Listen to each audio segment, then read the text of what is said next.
La 35e édition du Festival des films du monde s'ouvre avec Coteau Rouge, la nouvelle réalisation d'André Forcier.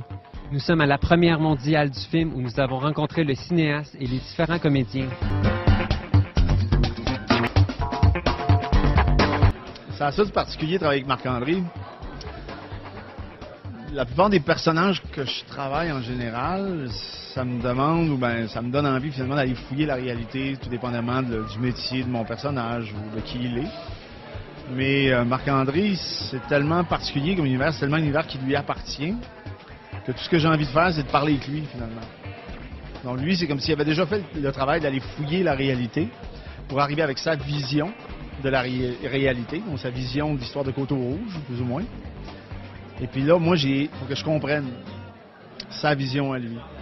Le réalisateur, ben, je le connaissais déjà beaucoup parce que bon, quand j'ai commencé à travailler avec lui, il n'en était pas à son premier film. Donc l'univers de Marc-André Forcier, pour moi, c'était connu, mais c'est quand même quelqu'un qui réussit à se réinventer. Je change pas un mot du scénario de Marc-André sans y en parler, là. Il y a sa poésie, Marc-André, il y a son rythme. Le plus important, c'est quelque chose de. C'est ce qui est venu me chercher, moi. Ben, pas juste ça, là. Mais c'est un des aspects du film qui est venu me chercher beaucoup.